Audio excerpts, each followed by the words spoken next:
Distinguished guests, good morning. Thank you very much for being here for this workshop offered by Egypt. This workshop is about Egypt 10 years later and organized by the Egyptian Ministry of Communication, Information Technology. I'm honored to be here for moderating this workshop. My name is Walid Abdel Nasser. I'm the permanent representative of Egypt to the United Nations and other international organizations in Geneva.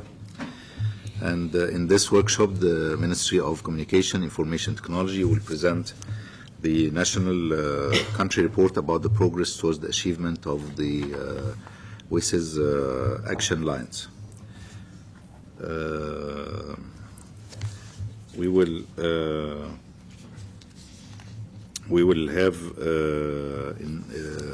you will find in this report two parts of the reports. First part will be about Egypt's country profile, which is a living document in the form of e-book highlighting the achievements Egypt has made in establishing its information society over the last decade.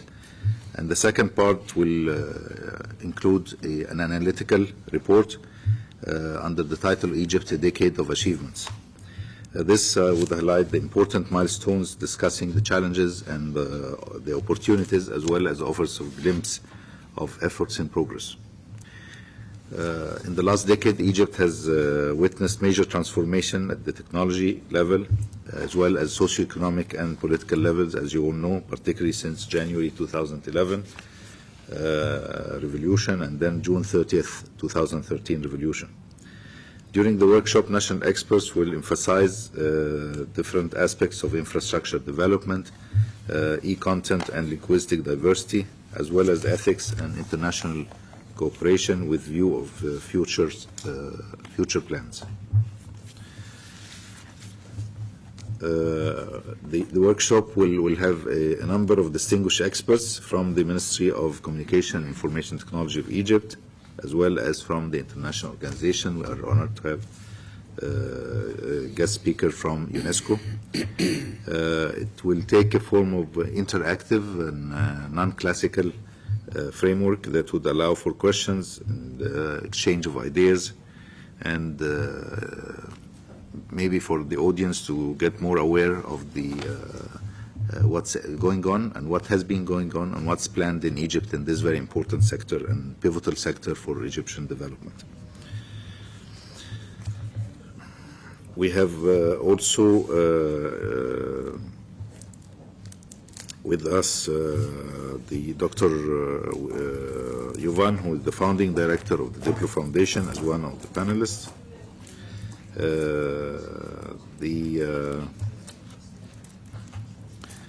As I mentioned already, we have Dr. Indrakit Banerjee, the Director of Information Society Division, UNESCO, and they will discuss issues also linking institutions and developments in Egypt to the international environment and to future work in that field inside Egypt.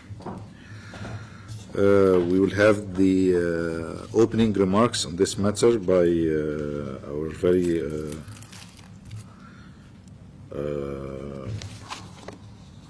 I make some opening remarks, and then we would have we'll start with the panelists in the order seated on the podium, and then we would have almost 40 minutes for interactive discussion after that. Hopefully, we would have the sufficient time for that. ITC has become actually an indispensable tool in our lives and in our workplaces, in our public and private lives alike. And we have been fortunate in witnessing the evolution of this very important sector, which has penetrated all aspects and all areas of our daily life. This sector has developed from merely technological advancement to something much more, something working for the interests of the people, as we have witnessed the past 2 days in the speeches delivered whether by His Excellency Mr. Atif Helmi, the Minister of ICT in Egypt, or by other high-level speakers. They have emphasized that point very importantly, and they highlighted the significance of the sector to the advancement of the people and to fulfilling their interest. Egypt in particular has lived this evolution with a wonderful reserve actually of very highly qualified human resources in that field that established a very exceptional team in ICT over the past 15 years and have been continuing to develop newcomers for this team have been very homogeneously incorporated in that team.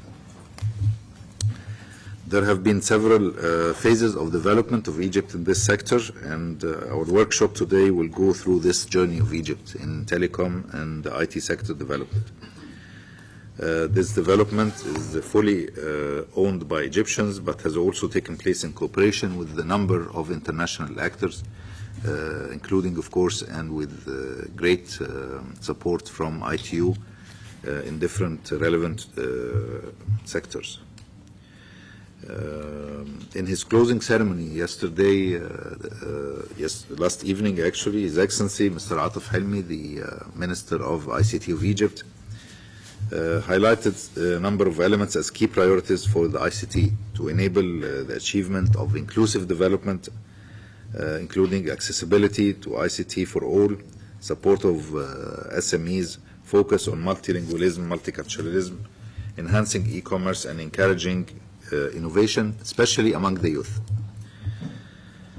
I would like to add that such objectives hold strongly the knowledge society as a whole and have been eminent in the Egyptian experience. We have been talking all throughout the past 2 days and including in the high-level ministerial forum about the shift now, how to move from information society to the knowledge society, and this is a global challenge. We witness it here in this meeting, we witness it in other meetings organized by other international and regional organizations, and of course we witness it at the national level, and this applies of the case of Egypt. The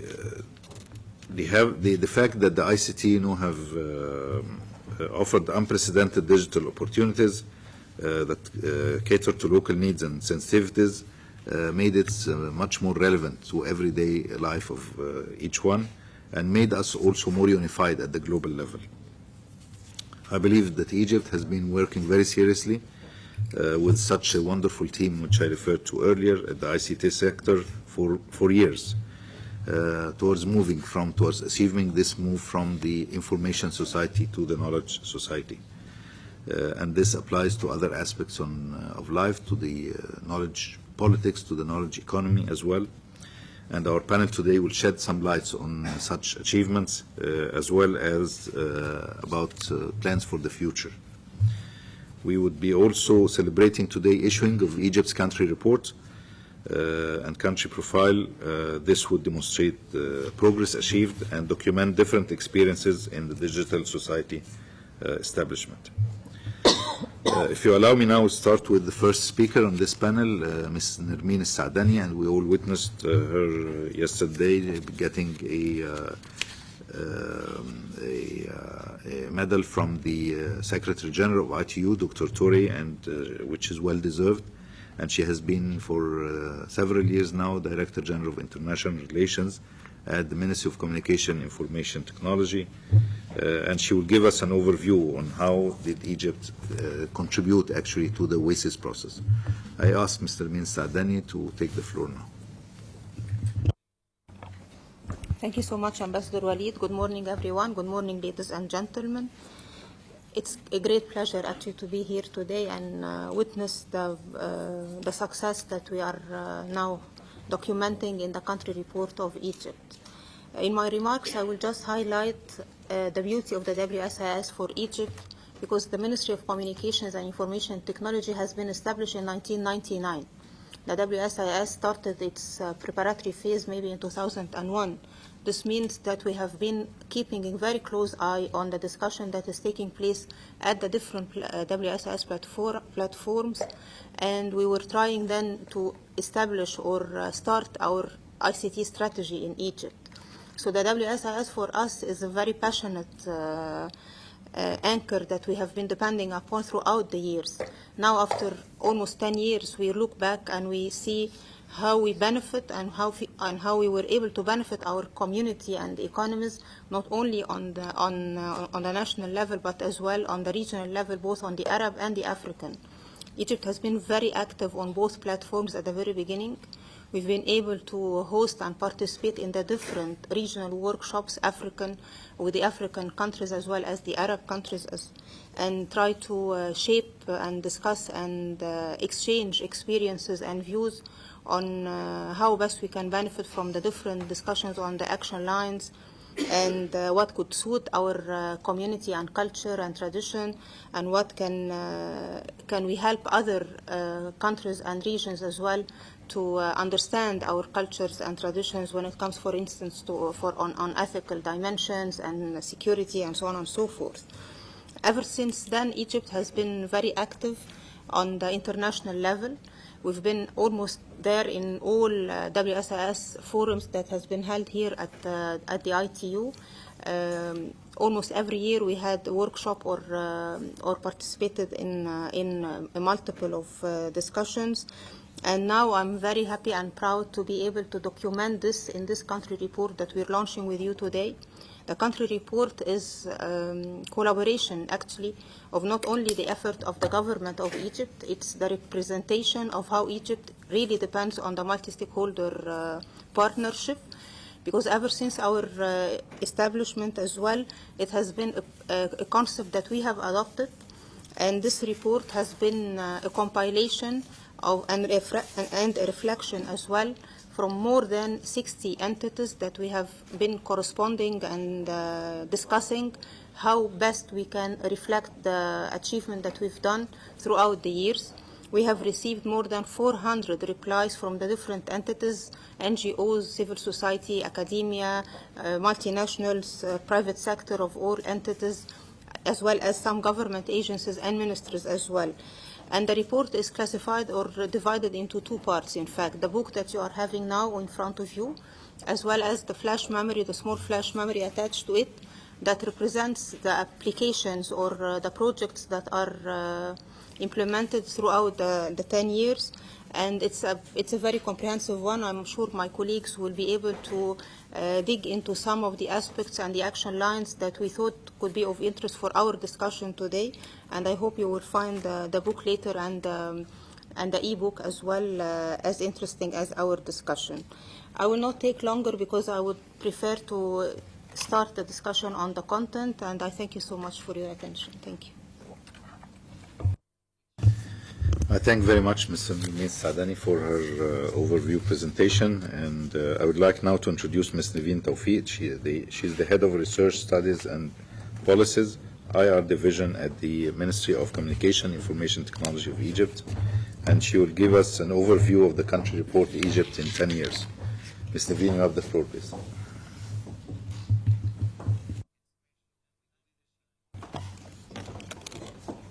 Thank you very much, Mr. Ambassador, and good morning, everyone. Allow me, please, to share with you a very short presentation about our country report that was presented by my colleague, Nermeen Saadani. I'll just try to give you a very brief overview of what we have been doing in the past 6 months, in addition to working on the preparation for this revision of the WSIS process. So the country report that you have in front of you, in fact, is divided, as Nermeen mentioned, and His Excellency the Ambassador mentioned, into two parts. A living document on the flash memory, and this will be constantly updated, and it includes actually a profile of progress of what Egypt has done throughout the past 10 years. It's also a testimonial of the different people who have been really engaged in the success of this sector, and we are actually a continuity of the work of these people. So the living document will be available on our website as well as on the flash memory. And the second part of the report is the text that you have, and it is a synthesis of the different action lines. We tried actually to analyze the progress that we have made, and in this part we didn't confine ourselves to just mentioning of projects. We also tried to take into consideration some reviews that were done on the international level by international experts, which we highly appreciate, such as OECD, UNCTAD, and other organizations. So it's like some kind of an assessment of what has taken place in order for us to move to the following stage with more confidence and with more impact on our society. Our workflow throughout the 6 months was a bit hectic, but we are really happy to have this product because it's really the achievement of more than 20 professionals. In addition, this report does not only represent MCIT, the ministry itself, but it represents really the Egyptian society. And we were very keen actually to document what different entities in Egypt have done. Different ministries, NGOs, private sector, academia, as much as we could, because as Nermin mentioned, it was a multi-stakeholder exercise. So we communicated with all these entities and we received a large number of replies. What have been done later was a research compilation, then an internal validation, then experts revision. So it was a really tedious process, but we're very proud of this product, and I hope that you will enjoy reading it as well. Allow me please to give you a glimpse of Egypt's profile, which you will find on the flash memory. This is a hyperlink that is not working. Okay, so this is actually what we have on our website. And just I'll give you an idea of how the different projects and programs are presented in this flash memory in this, on the website. We have the different action lines, and we have different projects with pictures from real programs that are conducted in Egypt, documenting the efforts, and we have also the owner of the entity. So we are actually taking cognizance of the different partners who have worked with us. We have several ones. We have the Ministry of Education, of course. We have most ministries in Egypt. We have civil society, new organizations, nascent young people organizations that we were keen to document, such as ODIF. We have Biblioteca Alexandrina, of course. We have CultNet. This is just a glimpse, okay, to open your appetite, I hope. Okay, so this is our country profile. Then let me go back to our Decade of Achievement, which is the actual document that you have in front of you. It has also, as I mentioned, a section for a survey of what we have done along the different action lines. But in addition to that, it has a very important section on how we achieved in the WSIS targets. And I hope that maybe later our colleague, Dr. Negwa Shinnawi, will join us to give us a brief about our indicators. It has a full section on this as well. And we have also a section on the different funding mechanisms that we have been using throughout the past 10 years and our vision beyond 2015. This is, again, a glimpse of the different parts of the report, but I don't want really to go into details because we'll have my colleague, Dr. Noha Adli, as well as Mr. Goueni, going into the IT and the teleco part. I wish to highlight that what happened in Egypt, particularly in the past 3 years, was one of our colleagues called it an internet explosion. Suddenly, we have a huge upsurge in the use of the internet and more and increasing demands from the public. And I always like to say that I think we have democratized this sector. It's actually the masses who are driving this demand, and it's the government that has really to fulfill the increasing needs and expectations of the people. Another very important track is actually in the issue of access, and here we have big achievements as well as huge challenges, because our main challenge now is to move from simple accessibility to really having access to knowledge and information, how to reform our telecenters, how to reform our IT clubs, how to really reach out to the people with valuable knowledge. One of the important achievements that were done in this respect was also the issuing of the FOSS strategy. In terms of capacity building, we work very closely with the Ministry of Education. And again, a major challenge that we have in capacity building is also how to spread media literacy. And I'm very happy that Mr. Banerjee is sitting next to me, and I tried as much as I could to learn my lesson before coming. So media literacy is key, I think, to the Egyptian people at this particular stage of their historical and political development. And we have a big challenge ahead on how to integrate media literacy into curriculum. Cybersecurity and cyber safety. Of course, our colleague Dr. Sharif Hashim in Cairo, I hope he's following us remotely, but I just want to say that we have a very ambitious program in child online protection, which is very close to my heart. I'm not going to talk more about it. Marilyn is here and knows the details. The different action lines. The different action lines, and this I will leave actually to Dr. Noha Hadley to tackle that. And our challenge, again, we've done so many projects, we've done so many programs, and they are all documented in our e-book. It's time to synergize. How can we synergize, and how can we scale up and create maximum impact? It's a big challenge. And it's a challenge that we are working on in our strategy for 2014-2020. One of the main initiatives is the Digital Society initiative that Dr. Noha Adli is going to address. Linguistic diversity and e-content, a lot of work as well. We're still looking more and more for the born digital content and for the user-generated content. Two big fields that have yet to be explored and which we know that Egypt have a big potential for. Media, the ethical dimension, and again, media and digital literacy is very important. We have been very much involved in all discussions concerning the ethical dimension of the information society, and we are still keen to continue these discussions, hoping that together with the international community, we reach some kind of agreement. Finally, I don't want to talk more about international relations. We are in the core of our international relations effort. I just want to conclude and thank you very much for your attention. I will leave to the experts to explain further the details of the report. Thank you. Thank you very much, Ms. Naveen, for the presentation and for outlining the main pillars of the Egypt country report in 10 years of achievements. And I would like now to give the floor to Engineer Mahmoud Al-Kuwaini, NTRA board member, and he would be addressing issues like the milestones in the telecom sector in Egypt, how they have been achieved over the past decade, and highlighting the work in progress, as well as maybe shedding some lights about the targets that are aimed from the work in this sector right now in Egypt. Please, Mr. Al-Kuwaini. Thank you, Mr. Ambassador, and good morning, everybody.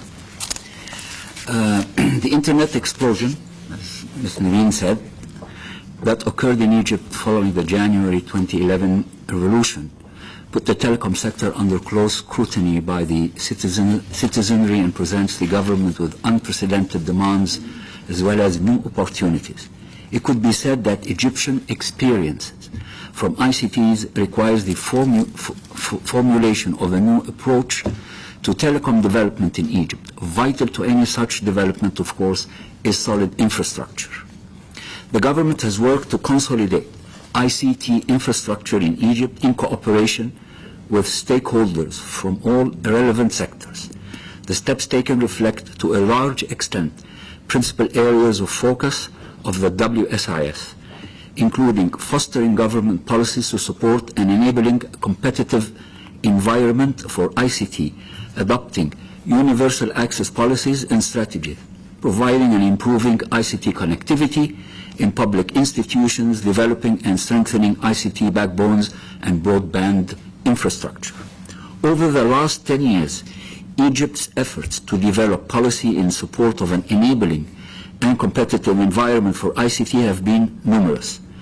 One of the most important steps came in 2003, when the National Telecommunications Regulatory Authority was established, in accordance with the provisions of the Telecommunication Regulation Law number 10 for the year 2003, to administer the telecommunication sector, considering transparency, open competition, universal service, and protection of users' rights. The offering, which in November 2005, the government launched an initial public offering of 20% of Telecom Egypt's existing share capital following the company's conversion to a joint stock company. The offering, which served to fulfill commitments to the General Agreement on Trade and Services, the GATT. In 2006, a third mobile operator, Etisalat, began operations in Egypt. The following year, the NTRA granted 3G licenses to the other two operators, Mobilil and Vodafone, whose 3G networks attracted significant investments reflecting interest of international operators in the Egyptian market. The market entrance of the third operator was accompanied by several regulations to allow it to integrate seamlessly in the market.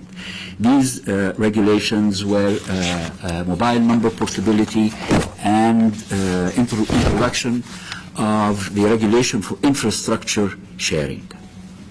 In 2012, the NTRA proposed the launch of the unified license, a regime which will enable both existing operators and new entrants to offer a multitude of services through a variety of technologies.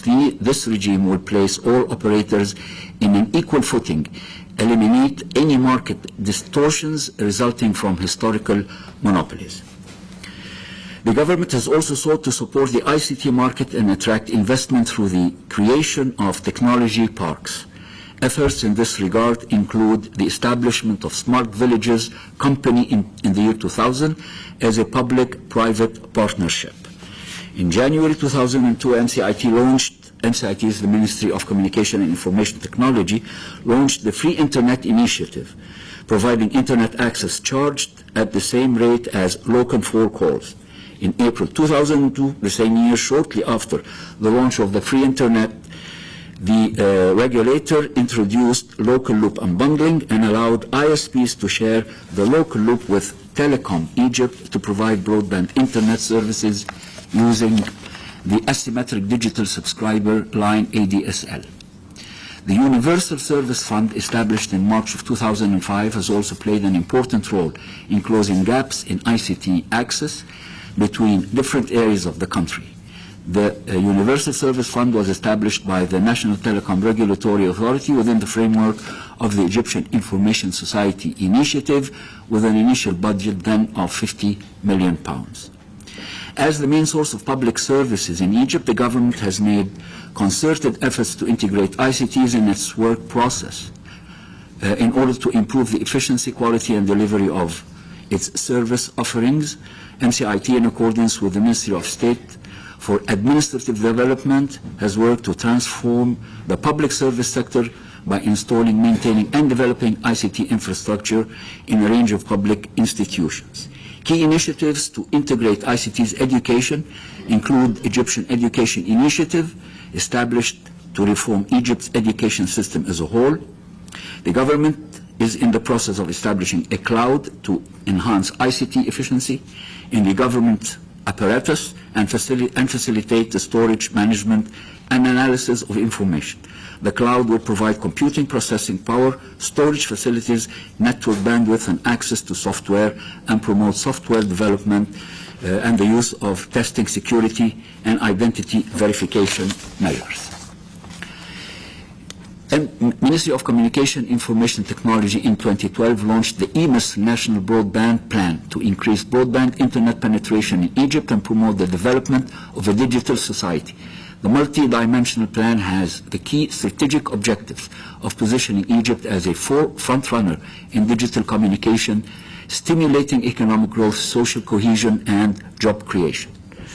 ICT backbones and broadband infrastructures include satellite and wireless delivery systems and internet exchange points, seeking to capitalize on its position in the crossroads of Europe, Africa, and Asia. Egypt has participated in numerous international connectivity projects over the last decade, the benefits of which include enhanced connectivity, local investments, and job creation. Egypt is currently served by a number of international submarine cables, such as FLAG, established in 1997, CME-3, established in the year 2000, CME-4 operation since 2005, FLAG Alcatel-Lucent Optical Network Falcon operation since 2006, India, Middle East, Western Europe, IMEW operation since 2009, Europe-India Gateway, EIG operation 2010, and last but not least, Telecom Egypt's TE North operation since 2012. Egypt's National Information Network covers the majority of the country through 44 sites with speeds of up to 2 megabits per second. In 2002, Ministry of Communication and Information Technology established the Cairo Internet Exchange Point to connect all Class A and B ISPs in Egypt and allow them to exchange local traffic domestically and save their international bandwidth. In response to growing demand of high-level connectivity in gated communities in the suburbs of Cairo and to increase the reach of fiber optic networks, the National Telecom Regulatory Authority issued 2 licenses in 2009 and 1 in 2010 to install and operate converged telecommunication networks in gated communities with less than 10,000 housing units. And lastly, in the year 2009, Egypt established the Egyptian Computer Emergency Response Team, the Egyptian CERT, which was established by the National Telecom Regulatory Authority. It cooperates with CERTs from all over the world to share information and experience. It is a member of the Forum of Incident Response and Security Teams, and it contributes to regional international efforts to build confidence and security in the use of ICTs through the number of international organizations and communities. As Internet use grows in Egypt and around the world, the government is working on national, regional, and international levels to promote and support the development of legislation, guidelines, practices, technologies, and cooperation to keep the Internet accessible and safe for all. Thank you very much. I thank very much Mr. Gweni for his very enlightening and enriching presentation and for going through the main milestones of the CIT sector in Egypt, as well as going through the future plans and the ongoing current work in this respect. I would like now to introduce Dr. Noah Adli, the first Deputy to the Minister of Communication Information Technology in Egypt. Dr. Noha would go through the highlighting from the IT sector, again, the IT sector achievements as well as the work in progress and where Egypt is heading to in the IT sector. Dr. Noha has a wide background and experience in several areas, and she has been when I used to work in Japan, she has been always coming to the STS forum in Japan, very famous for whoever of you is dealing with the relationship between IT and science and technology. And she has been contributing constantly to that forum in Kyoto in Japan. Dr. Noah, you have the floor. Thank you very much, Mr. Ambassador. Good morning, everyone. It's a privilege for me to be here with you today and to share with you some of the achievement that the government of Egypt has achieved on the area of the IT, complementing the telecom part, which my colleague Mr. Gweni has just talked about. Actually, I would like to just highlight on 3 of the action lines that they have been the action lines of the WSIS. I won't be able, of course, to cover everything, so I'll just be giving some highlights. On the enabling environment, actually Egypt has been working on various tracks to develop an enabling environment which allows to maximize the social, economic, and environment benefits of the digital society, aiming to build an ecosystem for the ICT and to develop the whole environment in order to make the enablement. So on the regulations and policies, the government has been seeking to foster a supportive and transparent framework for policy and legislation related to the ICT, whether this is concerning initiation of new laws, formulation of set of bills, amendment of existing laws, and actually this has been also seen in the new constitution of 2014, where there have been articles specifically addressing the ICT and the role of the ICT in the Egyptian government. Of course, on the industry partnership, Egypt actually has been taking the multi-stakeholder concept at heart from the very beginning, and it has been working it has been putting this as a focus, and we have been always, in all our activities, we have been adopting this concept really very diligently. The government has been working on developing a market-driven industry, and also following the international standards. It has been creating models of success using the private-public partnership.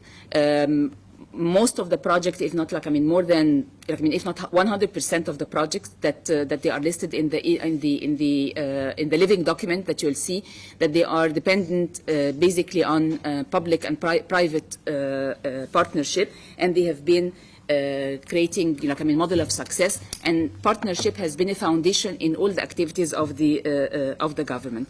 Also, the government has been trying to position Egypt as a strategic location for outsourcing and offshoring.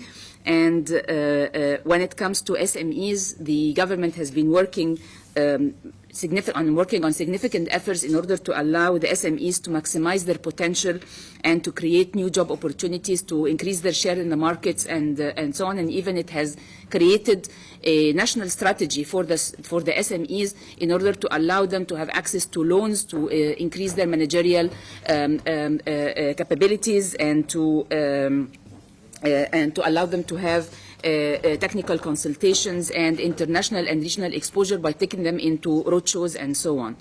On capacity building, which my colleague Niveen Tawfiq has described, actually we have been addressing the capacity building and its promotion actually quite aggressively since the very beginning, and we have been targeting different segments, whether postgraduates, undergraduates, training for the government employees, training the trainers, training and releasing people, or training jobs, training for employment.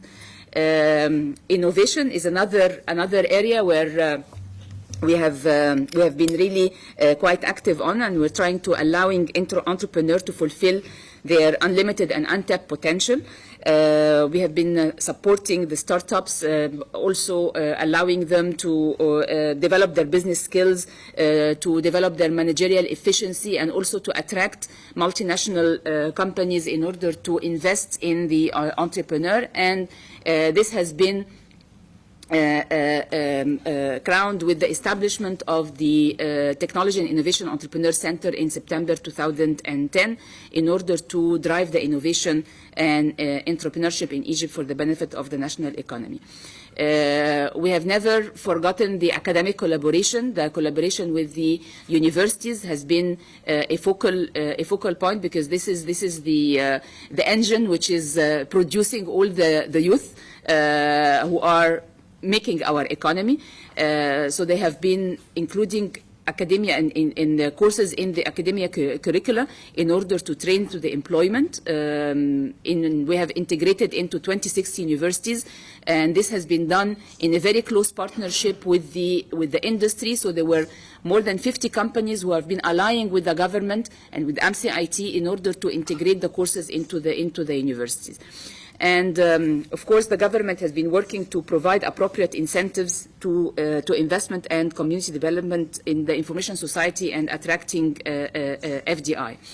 On another line of the applications of ICT, actually MCIT or the government of Egypt has been touching on different areas in applications, whether on e-government, on e-content, GIS, education, health, green ICT, onto justice. And you will find a complete portfolio of the projects that we have been working on. I have selected just a couple of projects that have been that can show us how we can use the ICT in order to as a tool in order to facilitate things, to raise the efficiency of the services provided to the citizen, to enhance the productivity of the government, and to support decision-making process, and most of all also is to allow access and inclusion. And I'll just give a highlight on a couple of projects. One in the area of health, which have been quite simple projects. You know, I mean, they are not like mega projects, but their impact has been really very felt by the citizens. The example of providing national network for public health treatment, where people, they had to originally come from Upper Egypt down to Cairo in order to make their application, in order to have the treatment. And this would be, you know, I mean, involving travel and expenses for like days and quite quite expensive. Now we have provided a platform for the medical treatment subsidized by the government, and this now can be done electronically and we're receiving 9,000 requests per day. There are 200 sites all over the country allowing to receive people and to teach them how to use this service, and we have been processing more than 16 million patient records. Another example which has also had quite an impact is the introduction of ICT in vocational schools. Vocational training is an area which has not been paid attention to, where when we make the assessment of the bridging the gap in between the industry and the needs of the industry and the education, we found that the vocational skills are really needed, and there is a great potential for the employment in this area. So we have worked on providing a platform that allows the students to have a specialized education software, being able to create on their own 3D models with virtualization, and introducing game-based learning, drama-based learning, and so on. And we have created a YouTube channel which having all these courses. You can't imagine the amount of visits that you are getting on this YouTube channel, and the inclusion of people that they are, in rural areas who are didn't have, much access, and they were able to be integrated within this platform. On another axis, on the digital content, and this is very close to my heart. Egypt has been quite successful into lots of projects which are on the preservation of digital heritage, and on different kind of media, whether it is pictures, maps, manuscripts, text, and documenting of Arabic, whether books or documents, magazines, maps. You name it. Egypt has been working on lots of projects documenting the heritage of Egypt, there is a lot yet to come, because in Egypt we have a wealth of documentation on heritage. However, we have developed we are currently actually in the work and on the verge of launching a strategy on the e-content, which is inclusive not only on digital heritage, but also on education, on material which is for the education, content for education, content for media, content for the cultural as well as the heritage. And for that we have realized that there are lots of challenges, and we need to develop a an ecosystem which is encompasses all the components that they are needed in order to have an inclusive digital content.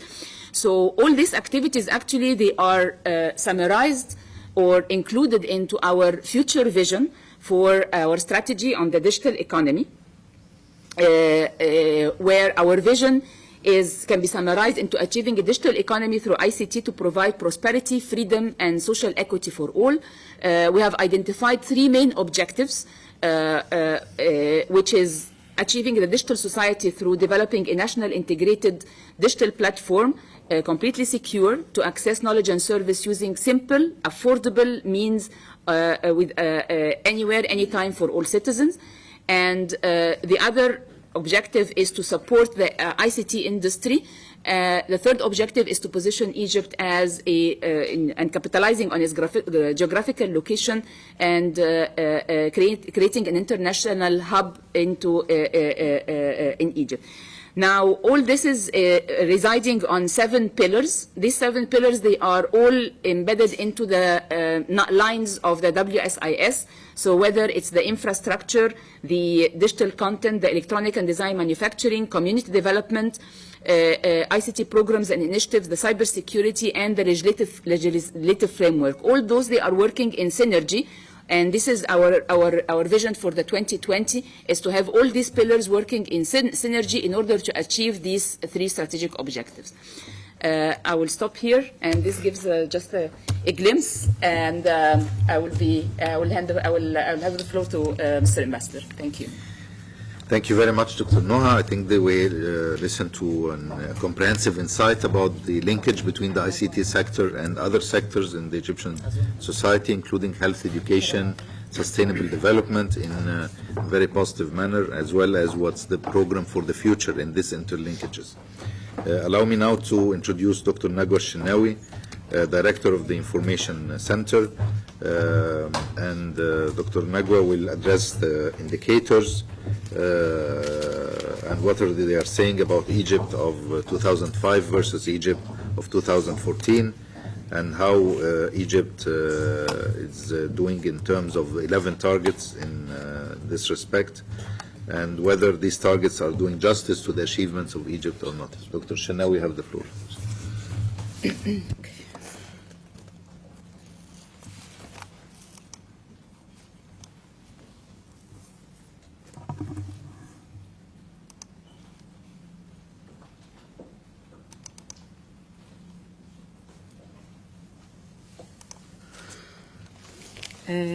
Thank you, Mr. Chairman. Good morning, everybody. It's a pleasure to be here with my colleague from Egyptian ICT sector and Ministry of Communication.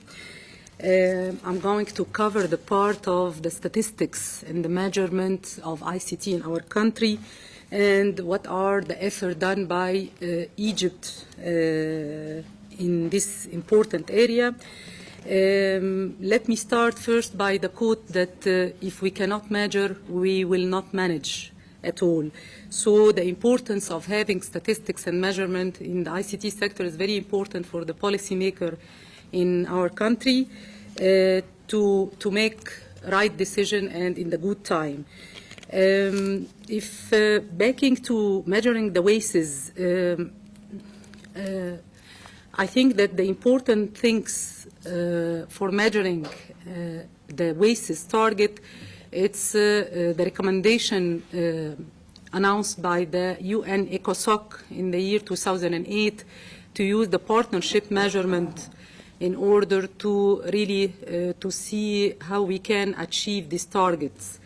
This is exactly in the same year we started in the Ministry of Communication and Information Technology in Egypt to use these guidelines and the indicators set by the different international organizations and applied in our country. So what we reached till now, we succeeded to reach to measure the ICT in the infrastructure, ICT in the household and individual area, ICT in the education. In addition to this, we add to these guidelines, we succeeded to measure ICT in the government sector, ICT in the healthcare sector, as well as ICT and its impact on some of these important field like education and like health sector, and some of our initiative launched by the Ministry of Communication during the last 10 years. So if I can share with you some of this effort done to achieve or to measure how we already achieved the WASES target for the first target, which is connect all villages with ICT and establish community access point. One of the important initiatives launched back into 10 years ago by Ministry of Communication is to introduce community center all over the country, especially in the rural and undeserved area. So we really, by this indicator, we saw that we reached around 50% of our cities and villages are having access point in our country. And 36% of this are existing in the rural area in the Upper Egypt in our country. So this was very important to see where we are in order to set policies for the future as well. What are the main activities, the internet activity undertaken in this community or IT club centers? It was really very important to see that education and educational purpose, more than 72% of the visitors, they use this community center for educational purpose, then they use it for communication purpose as well. So those are very important outcomes that we get from this indicator. Concerning the target number 2, which is connected all secondary school and primary school with ICT, we have around 50% of our secondary school are connected with fixed broadband, while for the mobile broadband and based on the new strategy of the country launched by our minister this year, we hope that all the schools within the next 7 years are being connected by the fixed, and some of them will be connected by the wireless as well. Measuring the impact of using ICT on the performance of the student, and this was survey done for the manager of the schools. 64% of them said that the student find it stimulates them to acquire more knowledge and information, and 62% of them said that it makes the material more interesting when they use ICT in education purpose. In addition to this, we also, for example, for the target number 5, connect all health center and hospital with ICT, we found it's quite good percentage that the hospital are connected with computer and with internet. And also one of the questions to see the impact of using ICT in the health process from the manager perspective, 66% they said that it helped them to manage the hospital, the resources, the staff efficiently, and around 60 or 61% said that it increased or it helped their capacity to really to define and determine the diagnosis of the different disease.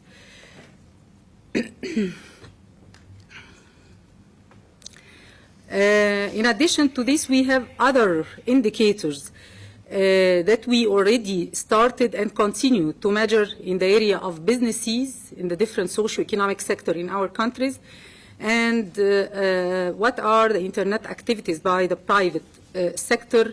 77% of the private businesses said that it helped them to get more information about goods and services, and this is very important for them for their business.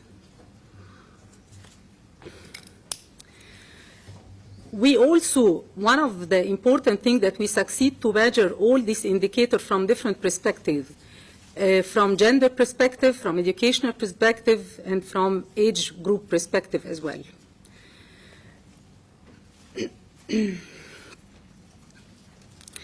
So we cannot say that we really succeeded in measuring everything, but we still have challenge in our country. And we do all our effort in order to overcome this challenge Part of this was some of the sector still need a lot of effort, and I think this is also are included in our new strategy, for example, in the culture sector, in the library as well sector. And so we still find that the indicator in this area are very primitive and are very low. But I think after exploiting and after using the ICT in those sectors to a great extent during the coming year, we will see the results and the indicator. But let me also share something important about the target, that one of the challenges that we found in the WASES target, that it doesn't include important indicator about the contribution of ICT sector in the economic development of the country. And this is one of the recommendations that I just mentioned in the partnership measurement international organization session, that they should include such indicators, especially for the developing countries. It's very important to see how the ICT affect the economic growth, how the ICT affect the life of the people, and how it changed the life of the people. In addition to this, I think there is a lot of work need to be done in the methodology area, and this is what Egypt tried to do in cooperation with international organizations, especially with the ITU. We try to provide inputs on a regular basis in order to benefit not only our country, but also the measurement at large and other country and international organizations. I will stop here, and thanks for your attention. Thanks, Mr. Chairman. I thank very much Dr. Nagwa Shenawi for her presentation, which touched upon the indicators in very clear-cut manner, as well as talking about the relationship and the cooperation with international actors, including ITU in this respect. And we had listened to a very interesting, actually, coverage of statistics about villages and cities' access to internet in Egypt, as well as schools and health sector. And now we have listened together to a number of high-level officials and experts from Egypt, from the MCIT, on the Egyptian country report and on Egypt plans and achievements and future perspectives. Allow me to move now to our two distinguished international discussants to give their inputs on this matter. I'll start by Dr. Indrajit Banerjee, the Director of the Information Society Division of UNESCO. I'm sure he would be able to provide us with a number of questions and posing a number of questions and raising a number of issues for discussion about how the UNESCO would be linked to these developments in Egypt currently and in the future in the information technology sector and communication sector, and also how UNESCO could help Egypt's efforts to develop a more inclusive, pluralistic information and knowledge society with a participatory approach to the knowledge sector. I invite you, sir, to talk. Thank you. Thank you, Ambassador, and distinguished fellow panelists, distinguished colleagues. I am no specialist of Egypt. Of course, being in UNESCO, we have worked very closely with the Ambassador of Egypt to UNESCO in anything to do with information and knowledge societies. Now, I would like to first make a correction. I'm not the director of the Information Societies Division, but the director of the Knowledge Societies Division. And as you know, in 2005, UNESCO came out with the concept of knowledge societies, arguing that information was a means to an end and not an end in itself. And since then, we have developed the concept of knowledge societies. Today at 4:30, we're going to have a session, and this is the report, most recent report on knowledge societies. And our concept of knowledge societies is based on 4 fundamental pillars. The first one being quality education for all. The second one being universal access to information and knowledge. The third one being freedom of expression. And last but not least, linguistic and cultural diversity. Now, in all the presentations I heard, I was extremely pleased, not only by the accomplishments of Egypt in the area of ICTs in general, in leveraging ICTs for more inclusive growth, and this particularly at a time when they have been going through such political turmoil and transition. So I must, on behalf of UNESCO, applaud Egypt for all its accomplishments. I was also very pleased to see that many of UNESCO's preoccupations are completely at the heart of Egypt's efforts. For example, equitable access across all sections of society. In far too many countries, we have seen that the infrastructure has been reaching the cities. The rich are getting richer, getting more empowered, and those people who perhaps, like the farmers and people in rural areas who could and who need information more critically, do not have access to it. So my first point would be to ask and request Egypt to ensure that there is equitable access, and this should include all sections of society, including the disabled people. I mentioned this in one of the sessions yesterday. UNESCO is extremely keen to promote access for people with disabilities. There are more than 700 million disabled people around the world, so it's not a small population. And I would request Egypt to keep an eye on this, because there are today extremely good assistive technologies which can help the blind and the handicapped people. So this is my first comment. Then I saw that there was a great amount of effort being put on the issue of multilingualism. And one of the challenges in many countries in the world has been that even when there is access, local language content is lacking. And that is of no use at all, because if local language content which is relevant to people is not available on the internet, just to give you a very concrete statistic, I believe there are about 200 languages represented on the internet when there are 6,000 languages in the world. So that just shows you the gap. So there is a problem there, and UNESCO is very strongly pursuing this agenda of promoting multilingualism in cyberspace. Then let me come to the issue of media and information literacy that Nevin mentioned. And this is again something which is a relatively easy solution, because media and information literacy, and UNESCO has produced a curriculum which Egypt could use. Media and information literacy overcomes two problems and challenges. The first is that it empowers people to use ICTs better. So there are so many tools, there are so many applications, etc., but people are not aware of them. So through media and information literacy, you can make people much better users of ICTs. On the other side, and that I know is a matter of concern for countries like Egypt, even in my country, India, is the whole issue of security. And it is not only in terms of national security issues, it is also in terms of misuses and abuses of the internet. So media and information literacy could also educate users on the dangers that lurk. So this is again an agenda which Egypt must pursue very strongly, and this also, in my view, would lead to a culture of innovation which is critical, because governments can only do that much. They can lay the infrastructure, they can have good environment, they can create an ecosystem. However, it is innovation that drives ICT. And today you see that 15, 16-year-old kids are developing applications, and you have to create that culture of innovation, which is again going to be a big challenge for Egypt and for many countries around the world. And it is those countries which have managed to set up a culture of innovation which are leading the IT world today.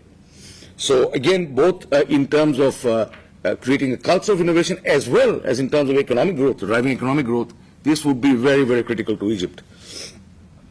The whole discussion also of access should also take into consideration the open access agenda. And Egypt, like many other countries in the world, UNESCO has assisted countries to adopt open access policies. We have, in fact, a policy guideline document which is readily available. So you can take that, and this is extremely crucial, because what is happening today is that scientific knowledge lies in the hands of a few publishers. And the irony is, when you have universities which are publicly funded in most of the developing world, producing quality research, which then goes on to international journals which you can't even have access to. Some of the journals cost $10,000, $20,000 for subscription. So you are losing on research output that has been created by your own people. So open access is absolutely central. And in this line, I would also say Egypt should do something about open education resources. which is becoming a huge movement in the world today.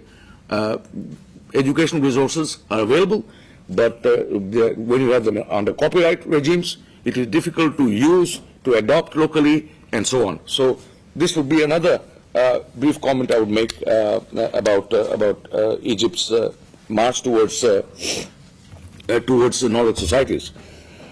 And perhaps one or two last comments. I think we must also find ways to address the whole challenge of the ethical questions in cyber society and cyberspace. You know, as I mentioned yesterday, UNESCO is actually doing a study now on ethical dimensions, among other issues. We also have a code of ethics, which we had prepared 2 years ago under the IFA program. And last but not least, I would say that another area where UNESCO would be very happy to assist Egypt is in the whole area, as Dr. Adli said, about preservation of documentary heritage. It is absolutely central. I remember during the revolution in Egypt, library was burnt, and many of extremely precious documents, 2,000-3,000-year-old documents, and this library, by the way, was built by Napoleon, got burnt. And so we have the Memory of the World program in UNESCO, which is an outstanding and it's a unique program, which is like the World Heritage Sites. Every year we get applications from around the world of documents that governments or institutions or libraries want to enlist in our Memory of the World list. And today, after 20 years, we have 300 documents which are extremely precious. And we promote, we advocate, we build capacity on preservation of documentary heritage. So those few comments, I would once again say that I'm very pleased to see all the efforts made by the government of Egypt. You seem to be having a very holistic approach. I saw the 7 pillars that Dr. Adli presented. They seem to be quite comprehensive. And now I think once we have an ecosystem in place, it is to nurture innovation, it is to nurture creativity, it is to put resources, it is to educate people. Those are going to be the challenges which are faced by every single country in the world. Thank you, Mr. Ambassador. Thank you very much, Dr. Indrajit Banerjee, and sorry that we've mixed, or we confused actually information with knowledge. And so as Director of Knowledge Societies in UNESCO, and your contribution has been really quite valuable. And you touched upon issues that we witness and we see not only in the context of the current conference, but even in other international meetings inside and outside Geneva. So I thank you very much for linking that to Egyptian realities and to Egyptian achievements in the ICT sectors, as well as challenges encountered by this sector. Last but not least, I would like to give the floor now to an old friend, actually, and somebody whom I have known for more than a decade now and have cooperated with in different capacities for more than a decade, whether from Geneva or from Cairo. Dr. Yovan Korbalija, the founding director of the Diplo Foundation, who has been deeply involved in issues of internet governance and in linking that to capacity building and human resource development in the area of CIT. Dr. Yovan, I would ask you to take the floor now and to make your comments. Thank you. Thank you, Ambassador Abdel Nasser. I am particularly pleased to be today here with the friends at the panel and friends in the audience. And when I was invited to reflect on 10 years, I thought of reflecting on 2 phone calls. You know how it is, you can bring statistics and everything, but what matters in life sometimes are those small things. And those 2 phone calls were from Nermin El-Sadani. The first phone call was in 2004. She called me and from some organization which was called NTRA, and I was looking on the set, what is it all about? I went to the website, found what the organization is about, and basically Nermin asked if they could translate my book on internet governance. But just to give you the context, at that time when I wrote the first version of the book, most of the friends of mine were basically inviting me to fix their printers or install software. There was no idea what's going on in internet governance. And then with Nermin we started discussion and the translation of the book started, and the level of discussion was really, really deep on the translating some core concepts of governance. Is it a management? What is adequate term in Arabic? Therefore, it was for me, and I have to admit, I have been cooperating with many countries and institutions. It was a really, really impressive start of cooperation with Egypt. My book was translated, and since then I've been closely involved in cooperation with colleagues from Egypt. The second phone call from Nermin, you may remember not, was in 2009. Sometimes in January 2009, Nermin called and said, Jovan, listen, we are organizing next Internet Governance Forum, and I would like to use that occasion to build capacity of my staff. Don't just deliver us the workshop, we want something which will make a real impact. And we created a training, and quite a few of colleagues in the room, I can see, were involved in this training, started with an introductory workshop in Cairo, and then doing some sort of just-in-time training. While the Egyptian officials were attending meetings, we were discussing, adding the theories, and it was really, really unique, and I would say a very unique experience till today on the national level. Therefore, what was Nermin's idea, and we were very pleased that we participated in it, was to use the process, which officials were involved anyway, and to build to that process knowledge, skills, and expertise. Now, it is not surprising that probably there are two countries in the world with, I would say, the most experienced and most professional internet governance teams. They are in my, and I may annoy some other countries, but I will highlight Brazil and Egypt. And sometimes we overestimate what can be done in a few months in now and here. You know, we live in the civilization when everything has to be instant, everything has to be happening now, and we underestimate what can be done over the longer period of time, 3 years or 10 years. And I would say for me as an observer, close observers, close enough to know what's going on in Egypt and far enough to be objective, I think one of the most valuable assets, not only for Egypt, but for the world, and we saw it yesterday at the conclusion of the negotiation, is this remarkable team. Beside, obviously, Nermin, led by the minister, but I'm speaking now on machinery, is definitely Neville, Nashwa, Christina, Manal, and they are really respected, highly respected people in IG community. When Egypt speaks, people listen. And last 3 years were, as we know, quite difficult, and we missed Egypt for some time with very active involvement in diplomatic processes, and it was noticed. And for me, the most important impression from yesterday was Egypt is back, and it was noticed. The good compromise was made. The sessions were chaired skillfully. It was inclusive, professional, with respect, and I think it is extremely, extremely valuable asset, not only for Egypt, but also for the global digital community. And Nermin knows throughout this turbulent time, whenever we have been meeting each other or discussing, my first question was, is team still together?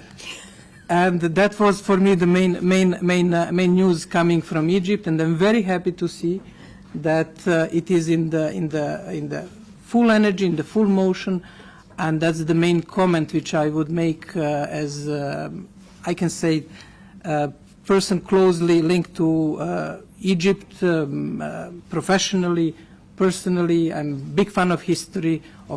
My Egyptian friends know of Talamarna diplomacy as one of the first types of diplomacy developed worldwide. Now, in order not to be too emotional, I brought some scientific proof about Egyptian involvement in the IGF. At Diplo, we have been doing analysis of all texts transcribed at the Internet Governance Forum since 2006. Therefore, we collected all texts. This is gold mine for researchers, sometimes completely underestimated. And we analyze various issues, the most active countries in the crucial periods, stakeholders, world use, and that it's quite comprehensive research. But one excerpt from this research is the list of the 10 most active countries with the number of words that they said. And it's not just a quantitative element. Those words were really solid words, I would say. Egypt is the first, second is UK, Brazil, Kenya, Switzerland, Greece, France, USA, Lithuania, and Sweden.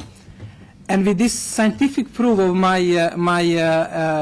analysis of Egyptian role in global digital diplomacy, I would like to invite Egypt to continue this way for the benefit of the country and all of us involved in internet governance and global digital politics.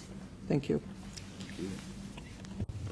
Thank you very much, dear Dr. Yovan, and it's a pleasure to have you on this panel, of course, and thanks for your comments and your very, I think, objective, but also truthful reflection of the strength of the ICT team in Egypt, and this has been sort of a human investment, have been very successful by the Egyptian government for I think more than 15 years now in this field, that brought up a lot of expertise, and that is recognized worldwide, and I'm very glad to hear that.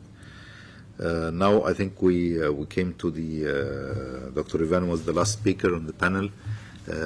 Before opening the floor to the distinguished audience and experts here that are present, I would like to recognize in particular three honorable figures that we had been honored to attend part of our panel. Professor Sumasaku, thank you very much for being here. It's a great honor for us for having you. And we had earlier Mr. Zhao, the Deputy Secretary General, and Dr. Ibrahim Asano from the ITU. Particularly paying tribute for their presence, and we were honored by their presence, and we are honored by the presence of all of honorable guests and experts who are here with us today. Now we have almost maybe 15 minutes or 17 minutes actually, and so I would welcome any comments or questions from the floor.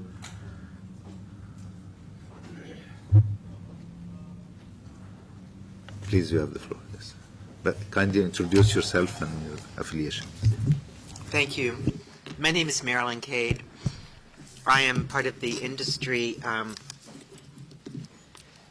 participants. I'm also I'm honored this year to be an IGF MAG member for the first time, but I have attended all of the IGFs, and I'm going to make a comment about your wonderful report in a minute, but first of all, I want to thank Yovan and Diplo for proving that, in fact, the USA is not the most important country in the Internet.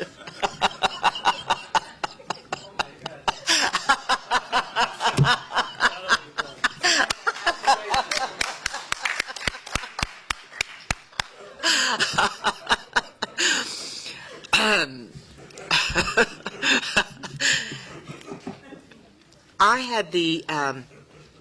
had the privilege to work with the Egyptian Dream Team for a number of years, and in particular in leading up to the Sharm el-Sheikh, to the Egyptian-hosted IGF, and to the release of a report called Identifying the Impact of the IGF.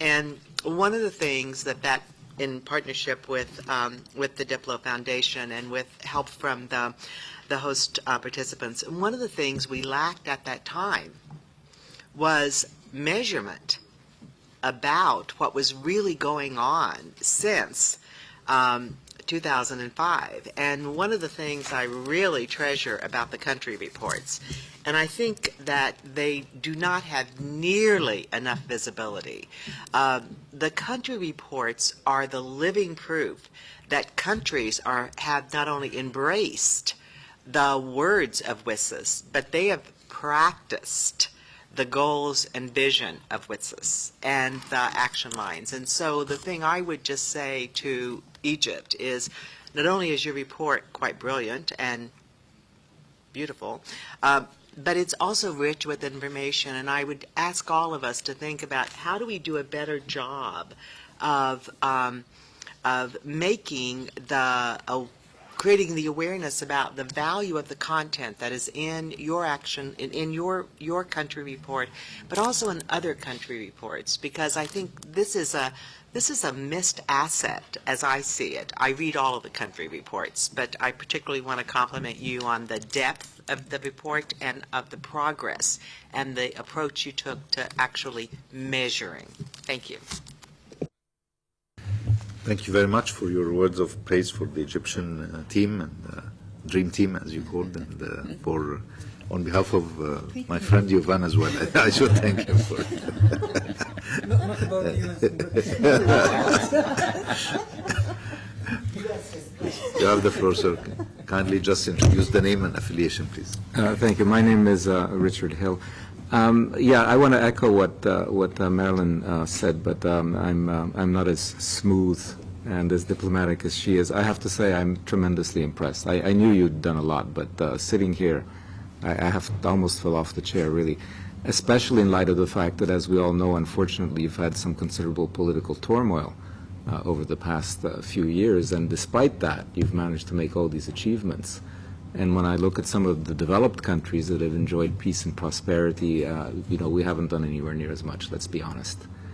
And so how can we as developed countries then presume to tell you how to run things? It's rather the other way around. We should be humble and learn from you. Thank you very much. Thank you for your kind words, and maybe I should assure also all of you here that, we started in Egypt last January the implementation of the future roadmap. We had the referendum on a new permanent constitution, and we had done it successfully. And a week ago we had very successful presidential elections, or actually 2 weeks ago, and we had the new president inaugurated just a few days ago with very large attendance, particularly from our brothers in the Arab world and in our brothers in the African continent, but also with very international presence. We have one more step to take for the full implementation of the roadmap, which is the parliamentary elections scheduled for the end of this summer. But things are moving in a positive direction in Egypt towards stability, restoration of stability, security. And if you have the habit of visiting Egypt frequently, you'd notice even a change in a few months' time. And I'm sure this would take us back to normalcy and to a new start on new basis and on solid basis this time, inshallah. Please, you have the floor, Dr. Ayman. Yes. Good morning, and of course my testimony might be a little bit biased because of two things, because being an Egyptian, and second because I have a lot of friends in the panel. But I will try to be very objective and wearing the hat of the UN, ESCWA, and testify the role that Egypt has played in the regional dimension. And from the UN ESCWA perspective, we are working on regional integration between the Arab regions, both sides, the West Asia and North Africa. I can very objectively testify that Egypt has played a very major role in several dimensions in building the Arab Information Society, in being a platform for knowledge transfer among other peer countries in the region. And not only that, but in the difficult years, ESCWA had started an initiative, by the way, inspired and during the Arab IGF in Sharm el-Sheikh, the fourth one. ESCWA and the League of Arab States together came up with the initiative to develop the Arab IGF, similar to the global IGF. And this was in 2009, the initiative. In 2010, we developed the concepts and things like that. And then came the Arab Spring, and we were delayed. But I'm really proud when I called upon champions in the region in 20 days, let us meet and let us launch the Arab IGF before it is already too late. And in 3 weeks, many stakeholders came, many people from the region and abroad came. And then we asked for support from the region. Who is going to host? Kuwait said we are going to host. Who is going to act as a technical secretary? Egypt. acted as a technical secretariat, and I'm very happy and proud of the support they are providing to Arab IGF process through the MCIT and the TRA. And the Arab IGF is working and taking. And not only that, but Egypt has played a major role in working groups of the League of Arab States, one of which is on multilingualization. And with the cooperation between Egypt, UAE, Saudi Arabia, and many other, and Syria, by the way, the region has supported ESCWA, and ESCWA supported LAS, and LAS, through ICANN, got the Arab top-level domain .arab. And this is now hosted in the UAE, but Egypt's role was really enormous in this multilingualization dimension, plus many other things, investment sector, content. So I hope that we continue our cooperation in the next decade in WSIS 2.0 and Arab IGF 2.0, inshallah. Thank you. Thank you very much, Dr. Ayman. Excellency, Professor Skemaswo, please, you have the floor, sir. Yeah. Yeah, thank you, Mr. Chair. Good morning, everybody. I hope we'll have a peaceful day after having had a peaceful night. I just apologize because I had overcommitments, so I didn't come in time. But I come just in time to hear the wonderful words of Joanne about Egyptian team. And I wanted also to testify that I have experienced it also, this wonderful, professional, committed and dedicated team all along the process of World Summit on Information Society. So I would like to say that my hope is that Egypt coming back now with this very committed minister, my brother Atef Elmi, Egypt should be part today of what I am hoping to see in Africa. I mean the remobilization of all our talented people who are all around Africa making their best to put ICTs at the service of our continent. But so far, not enough in a professional way, not in merging efforts. Egypt being in a very strategic position between Arab world and African world, I think something must be done, and I do believe that with the African Union, we'll try to, and with also ECA and ESCWA, we'll try to, in the post-WSIS process, I mean post-2015, to really put at the highest level the agenda of information and shared knowledge society in our regions.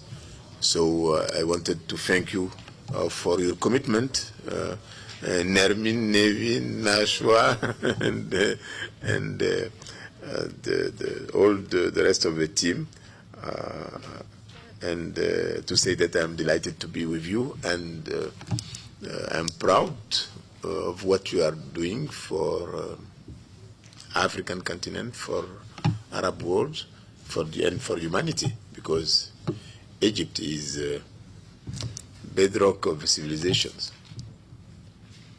Thank you. Thank you very much, Excellency. Thank you very much, Excellency, for your kind words, and we are all fully sharing with Your Excellency the hopes for a brighter future and more incorporated role within the African continent with all our brothers and sisters, with the Arab world, between Africa and the Arab world, and with Egypt playing a pivotal role in this respect. As always, we don't have much time to go. You have the floor, sir, and then we'll conclude after that. Please introduce yourself. Thank you. Yes, thank you very much. I'll be very brief. Nigel Hickson, ICANN, and thank you very much for the panel's introduction. I'd also like to echo the words that others have said in congratulating you both for the progress you've made, but during this phase, for also the contribution that Egypt has made to the to WSIS and to other events. Your team is outstanding. I have to say that anyway because my boss is Dr. Tariq Kamal. He would expect me to say that. But no, seriously, I was... Thank you. Seriously, sir, I was going to ask how you see the introduction of new domain names in Egypt, the opportunity to have names in different non-Latin scripts, and the opportunity to have different types of domain names, and whether this is going to be something in the future development of local content, etc. Thank you. Thank you very much for your kind words and for your question. Mr. Min Saadani will answer this question, please. Thank you so much, and thank you so much for all your comments and approach. We do appreciate it, and it's because of this kind of encouragement that we can continue our work and face the challenges that we face at different point in time. I will just reflect quickly on Nigel, and I know that I watched the clock, but the point that Nigel has raised is very, very important. I think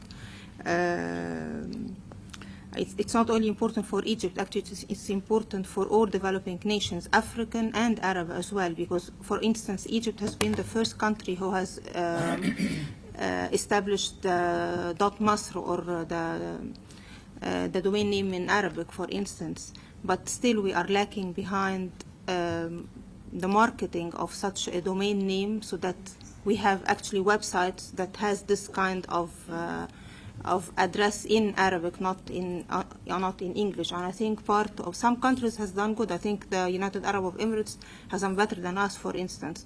But I think that we need help from the ICANN and other relevant organizations in building the awareness again, and the capacity building that we need for the internal Egyptian companies, for instance, as much as we did at the beginning when we started the IGF process with UN and the ICC. This is very crucial, because on our side as government we're doing a great effort, and we're trying and exerting effort here and there, but still the return back from the market is very minimum, I would say. I think with the help of the organizations that are specialized in that specific field, we can achieve better than this. So I would refer back to you, actually, and to other colleagues from the community to help us in raising the capacities in that particular area. Thank you so much. Thank you, Mr. Min. I think that we, if we have a remote, sorry.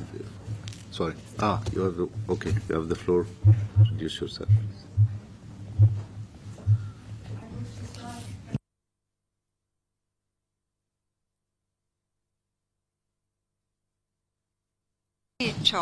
For all humanity appeared on the revolution on Piazza Tahrir in Egypt, and he was actually there not as the world teacher, just as a human being like you and me, and he was teaching the youth. He had every evening he had the youth around him teaching them, and he said the youth, they have the divine plan in their heart.